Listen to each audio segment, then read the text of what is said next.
So this is how to take measurement for the shoulder. From one end of the shoulder to another end of the shoulder is how to take the back measurement, which is also known as the shoulder measurement.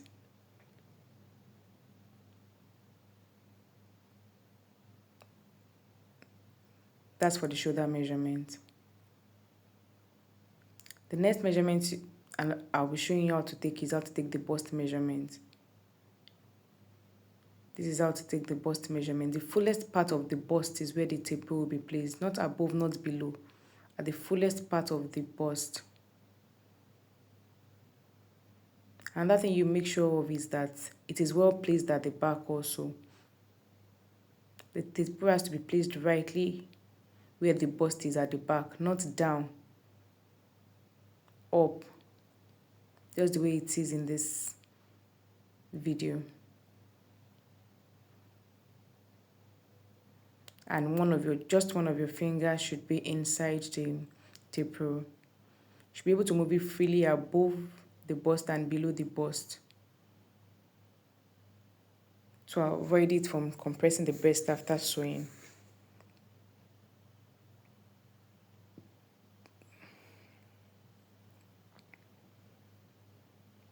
So that's how to take the bust measurement. The next thing I'm showing is how to shoulder to the under bust. That is from the shoulder point to the under bust. So you can see how the taper is placed. Another thing you have to take note is the person you are measuring. This is how to take a female body measurement. So it is the under bust ends where the person's bra stops. But if the bra is not well packed, it will be giving you a wrong measurement.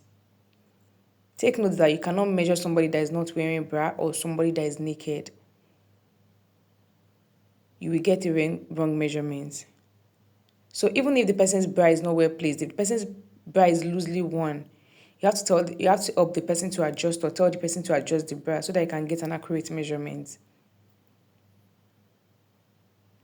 So shoulder to under bust, this is how to take it.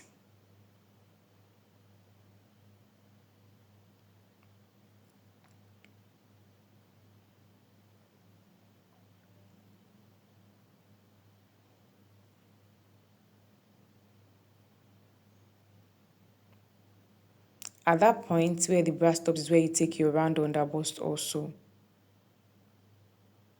So this is the round under bust. Exactly where the shoulder to under bust measurement stops, which is where the bra ends. That is where you take your round under bust. The next thing you want to take is the half length. That's the shoulder to waist. Your half length is not where the navel is. No. The distance between your under bust and your half length should not be more than 3 inches at most. So that's where the waist is. That's where you take your round waist also. The tiniest part of the waist is where you take your waist measurement. Not below.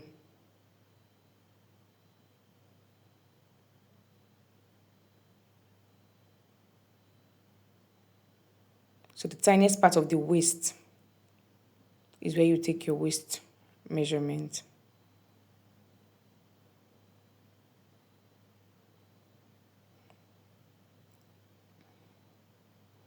Then now this is the hip. This is how to take the hip. The fullest part of the bum is where the hip is.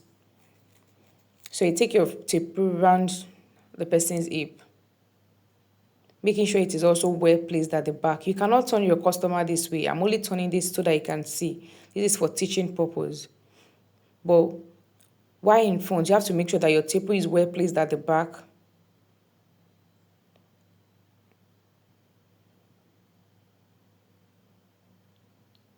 And you must be able to move your taper freely above and below for the accurate hip measurement. Move it this way.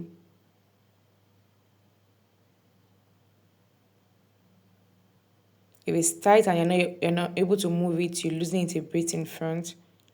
Then you move it above and below, not too loose. So that's for the hip measurement. That's how to take the hip measurement.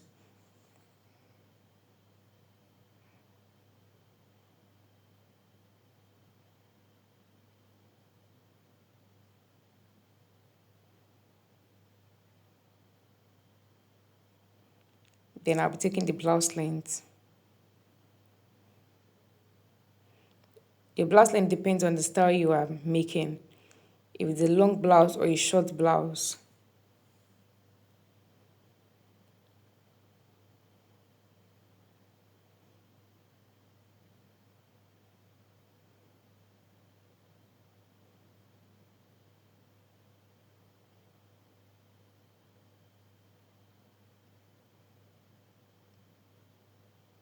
So this is this person's blouse length for a normal blouse length. The next thing is how to take the full length. When taking your full length measurement, you cannot place your tape rule that other way. It has to pass across the breast for you to get your accurate measurement for the length.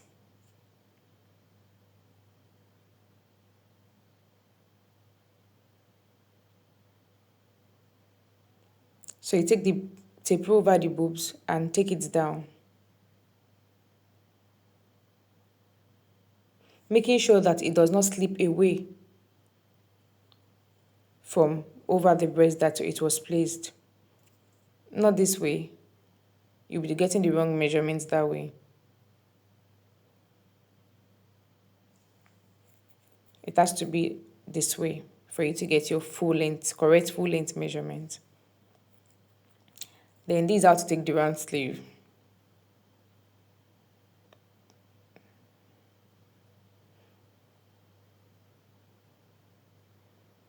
So you take it all around this way. Then also for the length, depending on the length of the style you are making. If it's short sleeve, 3/4 or long sleeve.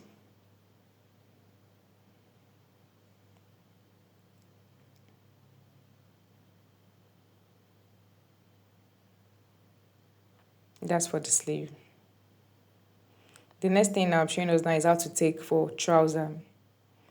So another thing you need to consider, an important thing you need to consider when taking measurements for the trouser is you have to ask the person whether the person is wearing a trouser or not. Where does the person place their trouser? That will determine how you take the measurements, especially for the waist and for the length of the trouser. And you have to also know whether it is high waist or normal trouser that you are making. So where the person places the person's trouser, you take your waist measurement at that point. If it is high waist, you take it at the high waist. If it's the lower waist, you take it at the lower waist.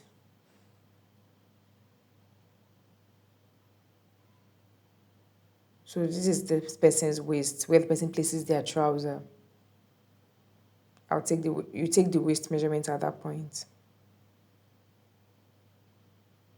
You don't need to take the hip measurement again. That's the general hip measurement you will use, the one we already took earlier. So the next thing is how to take the measurement for the thigh. You don't place it this way for the thigh. You place it slanting it this way towards the hip. That's how you take your accurate thigh measurement. Then the next one you take your lap measurement. So you take that there. The next thing is the nail. The person has to tilt their nail forward this way for you to get the accurate measurement for the nail, so that it can be comfortable and the person can bend their nail while wearing the trouser, if it's a tight trouser. Then for the ankle, the person has to lift their leg up this way. Then take the tape around like this.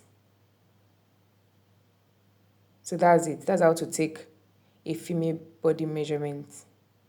So you can alter this depending on the style you want to sew. So drop your questions in the comment section.